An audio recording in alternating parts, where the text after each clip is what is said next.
Whoa, oh, oh, here I am, on my knees again. I'll do anything just to make it right. Say you love Hi, welcome to Move Well. My name is Adrian Miranda. I'm your host. And today with me, I have Stephen Caronia. Okay. How you doing? So we're going to get to it. I'm going to put on a clip about back pain that was on NBC, and we're just going to be talking about different things that we see in the media. We're going to start off with this one. More than 25 million Americans between the ages of 25 and 64 frequently get it. 100 million Americans deal with continuing pain. That's more than diabetes, heart disease, and cancer combined. And 1/3 of those who suffer say their back is the culprit. Anywhere between 90 to 95% of the patients will have, people will have pain in their lower back at some point in their lifetime. Dr. Nick Shammy, chief of orthopedic spine surgery at UCLA, says back pain is one problem that usually has nothing to do with aging. We tend to see this problem in younger individuals, working class, people in their active years. Daniel Lashley first hurt his back almost 30 years ago and has struggled with pain ever since. There were times where I would be sitting at work and I couldn't even concentrate on work. I was just focused on how much pain was throbbing. Back pain in workers 40 to 65 years of age costs employers an estimated $7.4 billion a year. And according to the Institute of Medicine, the annual cost of pain is over $560 billion, about $2,000 for everyone living in the United States. Stephen, we just saw how much money it cost the U.S. For low back pain. Just give me your thoughts about why does it cost so much and what's going on. They even said that age isn't necessarily a problem. Seeking different types of treatment, and they'll go from one guy to the other to the next, whether it's a chiropractor or different kinds of doctors or whatever it may be. And if you have back pain for a long time, like many people do, have chronic back pain, episodic back pain repeatedly over and over again through the course of their lives, you have that many people trying that many interventions that, or the results of which are kind of dubious. That's a lot of money over the course of time. I think that's the biggest issue with cost.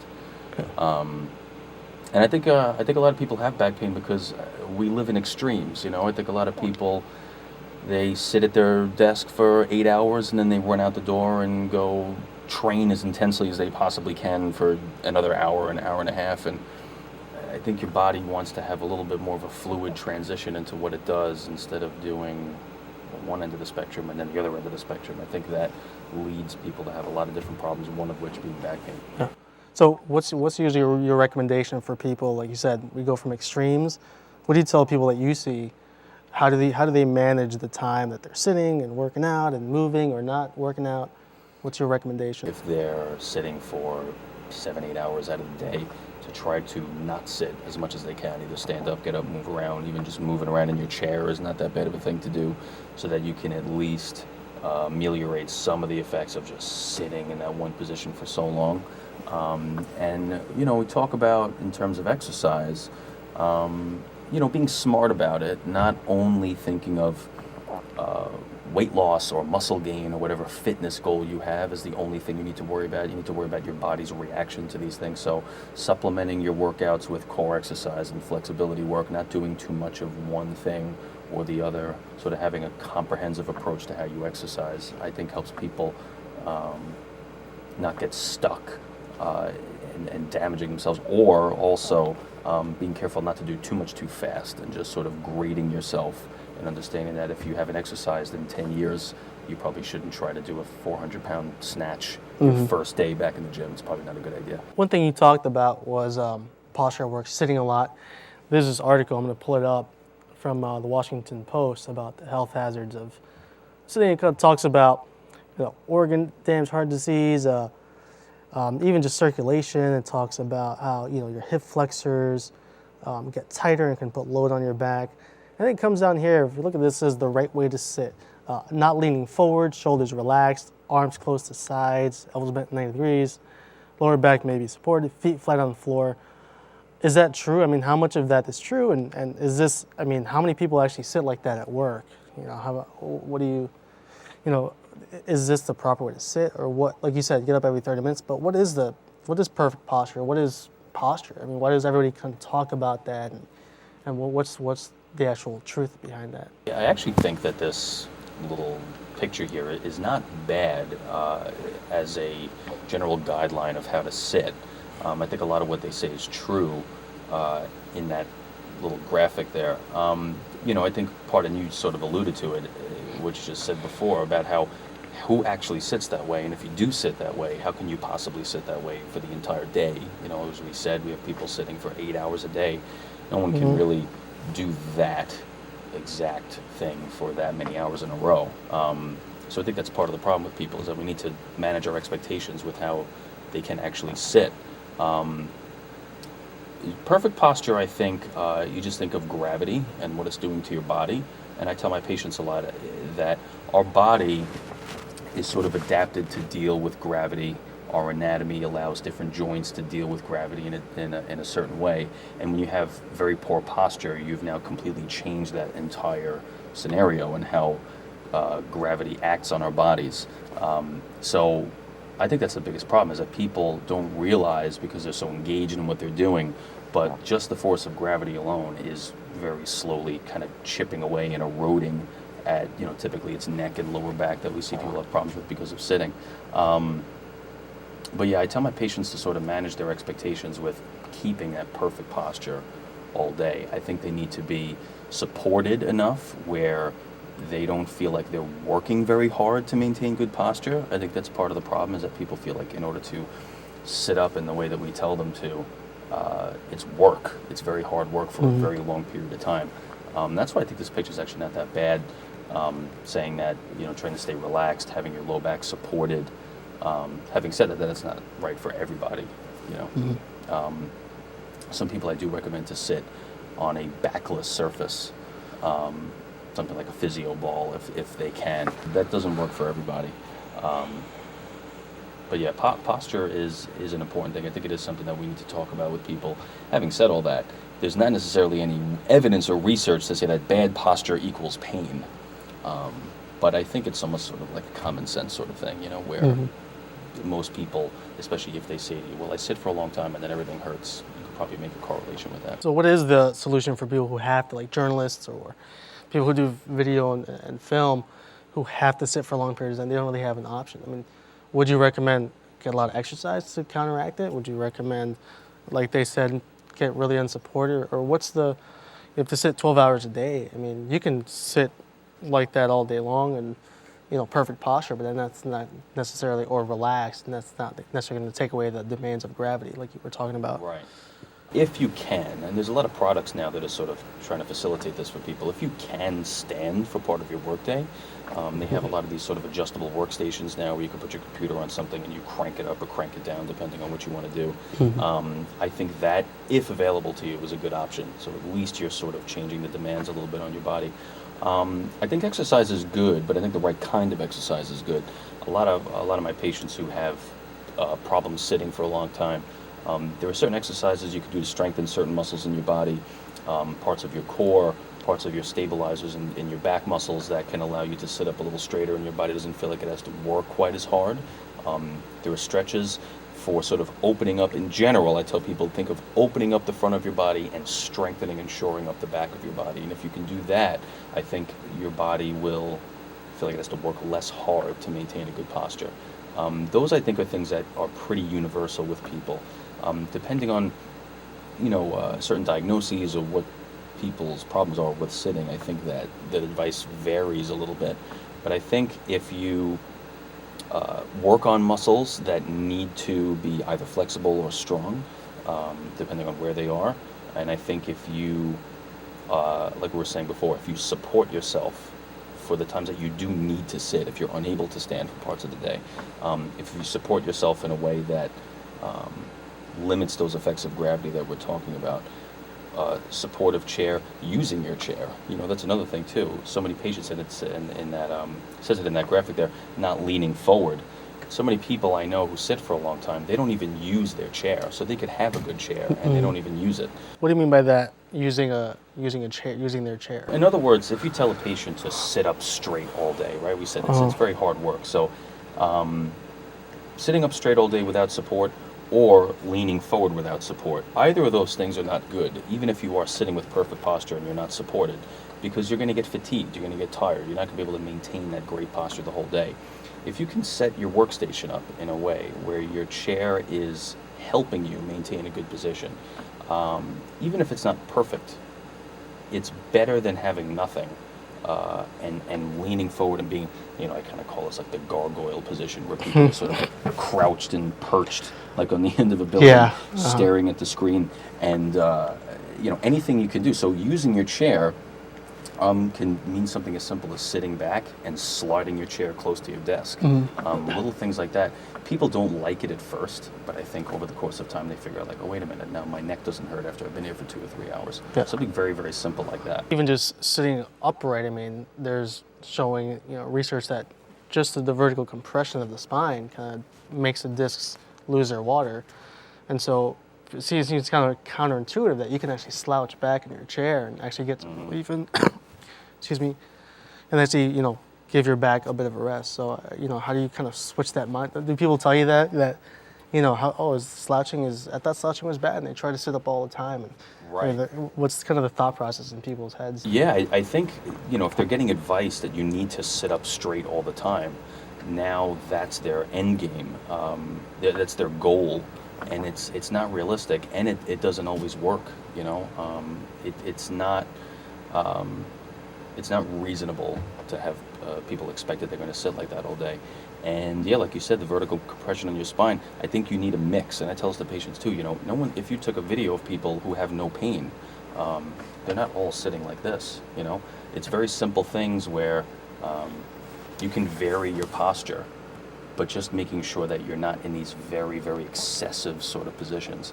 And one of those is trying to be like this all day. Yeah. Good news is that surgery is really rare. Most problems can be treated with rest, ice, and then inflammatories. And surgery, as always, as I say, Savannah, absolutely the final straw. Talk to me about surgery. I mean, why do people end up having to get surgery? I think. And when should someone seek surgery? I think the problem with surgery started around probably the early 90s, mid-90s, where people became obsessed with the disc, right? There was this sort of obsession with getting an MRI and seeing what's going on in the MRI and then relating that to your pain. So you had a lot of patients with back pain, they got an MRI, oh, you have a herniated disc, we got to pluck the thing out, and that's going to help you feel better. And we've seen that has not worked. I'm sure you'll see it in your practice. I've seen in mine these patients who've had these lumbar fusions done late 90s, early 2000s, and they're in worse pain today than they ever were. I think that was the start of the problems that we have with surgery, and that still goes on to a certain degree today. And I think also the doctor that sort of alluded to it on that clip where she was saying, well, surgery is a last resort. And the subtext of that is, well, if you're in pain for a really long time and you try a bunch of different things and they don't work, then go have surgery. But that still doesn't necessarily mean that the surgery is actually indicated and actually the right thing to do. I have patients who I have recommended that they get surgery, or at least have a consultation with a surgeon. And I think the main thing is if there is a major structural problem that you can see that relates clinically to what they're actually feeling, I think then surgery is indicated. But there's just this sort of idea of, well, if all else fails, use surgery. Well, that doesn't always necessarily work either. Okay, cool. Carson has been asking folks out who are watching what their back pain remedies are. Hello, Carson, Dr. Nancy. What have Pick you it up heard? like this. Oh, yes, very good. I actually, Dr. Nancy, have a compression T12 fracture about 10 years ago in a snowmobile. Aleve has done wonders for me. The good anti-inflammatories. And a couple of cocktails. But hashtag what works for me is what we're asking. Let's get through a couple people and how they deal with pain. Milena writes, sometimes sitting up straight for preventive care. When sore, sleep without pillow. Put pillow under knees, Dr. Nancy. Yeah, it makes perfect sense. It's like, remember to think of yourself like a marionette. And if you pull yourself taller, it really makes the space between your vertebral bodies longer. And I think it's good for you. And Cordy writes in, yoga and hot Epsom salt soap. So tell me about how come you saw on those Twitter accounts, Dr. Snyderman said, work on your core. Twitter account the first one said, put pillows on your knees. The second person said, yoga and hot baths. And we see this time and time again where one person says, oh, you should try this. It worked for my back. Another person says, that didn't work for me. Try this. So everybody seems to have their own approach. And their own thing that works for them. How come there's so many different responses? How come people all over the place say that something worked for them, but somebody else didn't get that same response? Reasons. I would say number one is that back pain is so complex, and there are so many different reasons why one can have low back pain. You're going to have a lot of things that people are going to say, oh yes, this definitely helped me. So I think in some cases there are good fits. Some people may have back pain because they are not as flexible as they should be, in which case maybe yoga is going to help them somewhat. Maybe there are people who have back pain because their core is not strong enough, and if they start to strengthen their core, that will help them. And I think that's why so many people, if they happen to find something that helps, they're going to think it's going to help everybody, and of course we know that it does not. And I think another reason why there's so many things that seem to help people is that I think there's a very big issue with, I don't know the right way to put this, your emotional state, your perception of well-being, especially if you have chronic low back pain. I think those two things are very well related. So you're going to have some people who've had chronic pain for a while, and then they got into Pilates. And maybe the actual physical act of Pilates was helping them. Maybe the core got stronger, they got more flexible, these things that we're talking about. But maybe it just was good to get up and move. Maybe they hadn't done an exercise program in a long time. And I think that is a very big part of chronic pain in general. And most of our patients with chronic pain wind up having chronic low back pain. I think that's a very big part of it. Pain is a shared experience of your brain. And I think if you do things that are good for your well-being, I think chronic pain, if you do things that are good for your well-being, you can definitely help manage chronic pain in that way. Okay. We're going to switch gears and go into foot. We're going to look at this Good Morning America clip about shoe wear. If you're running, you want to have a running shoe. If you're walking, walking shoe. You don't want to wear a running shoe to play tennis. Oh, okay. All of the wrong shoe for the wrong sport can increase chance for injury. And then there's orthotics and things that you can put in. So you have to know your foot type. If you have a flat foot or an abnormal foot type, then you can select an orthotic. Custom orthotics are the best prevention. Custom for injuries. So they're custom molded to your foot, and then you put them inside your sneaker. What do you think? I think what she says is partially true. I think having the right shoe for the right sport is not a bad piece of advice. Some sports you want a little more ankle support, more arch support. I agree with that to a certain degree. As far as the custom orthotic thing goes, I don't know how I feel about that. What's the research say about custom orthotics? Not a whole lot. I mean, well, it does say a lot in the sense of there's a lot of research on them, but the efficacy of it is really kind of questionable. There's definitely no evidence that says a custom orthotic is better than an off-the-shelf orthotic. I think a lot of biomechanists and a lot of podiatrists who are honest would tell you that they don't even know why orthotics work, if and when they do work. They've done studies on people where they've tried several different orthotic types on runners, and the runner will say, well, these two felt fantastic, and these other three I didn't like so much. And the two that he thought felt fantastic were completely different. And I think that speaks to the ambiguity of, well, what are we actually doing when we put an orthotic in? So to assume a custom orthotic is going to fix everything that's wrong is not a good idea. What's your recommendation for shoe wear in people? Whether it's running, walking, anything. What do you tell people when they're looking for shoe wear? I err on the side of having more arch support than less. I know there are people who will debate me on that, and that's fine. I think there's a lot to both sides of the argument, but I tend to err on the side of a little more support when it comes to people who are doing any sort of running or any sort of prolonged activity like that. I don't rush into getting people orthotics. I will try other things before I try that, and certainly I will not rush them to get a custom orthotic. If I do have someone who I think an orthotic will help, I have a little test I do with patients sometimes. I tape them in a way that will mimic what an orthotic will do for them, and they can walk around like that for a day, and if they feel like it helps, then I'll say, okay, maybe try this one off the shelf that's only $30 or $40. I have a couple of brands I think are good, and if they try that and that doesn't quite do it for them, then maybe I'll say maybe a custom orthotic may help. But generally I try to grade it. I try to say try a good shoe first, then try an off the shelf, then try a custom orthotic. I have a couple of brands of shoes that I think are good support-wise. I think Brooks running shoes are very good. I wear those myself. Saucony, any running shoe company, typically I feel like they have the best make of shoes. And that's basically what I tell my patients, to start slow and then work your way up if need be. I ask you a question about certain fitness things that we do, fitness trends or fads, as you may call it, and just real quick, kind of snap off the first thing kind of comes to your head, or give me a couple, a minute or two about each thing. So the first question is yoga. What do you think of yoga as far as wellness, prevention of injuries, getting hurt, and what to look out for? I like yoga less than I did. I find that with yoga, patients, people, or anybody who does yoga, but with my patients especially, there's this like obsession with flexibility. And, flexibility is seen as this, infallible thing. More flexibility means better everything.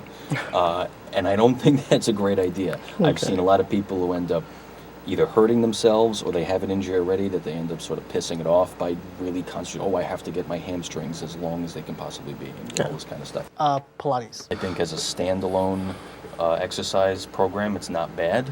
I think it's a good balance of core strength and overall body strength and flexibility. I would say I like Pilates. I use some principles of Pilates in my practice with patients. So I would say of all the fitness fads, that's probably my favorite one, Pilates. CrossFit.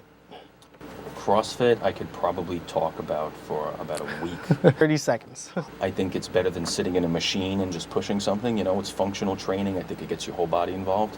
The biggest problem with CrossFit is people accelerate way too quickly.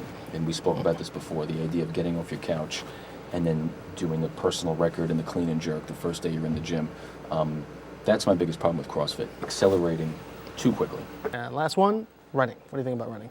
I think running is okay. I don't discourage people from running, but the thing I talk to my running patients about is that they have to supplement it with other exercises, whether it's core strength, glute strength, other types of things that sort of balance them out a little bit more. I think running by itself is not good without other things to sort of balance your body out. Thank you so much, Stephen, for coming here. Oh, no problem. Okay. It's great to be here. Thank you. Pleasure. And join us next time on Move Well. Appreciate you being with us. And thanks to our guest, Stephen Caronia. Yeah. This was your city. You did it all and more, broke every law except for one bed.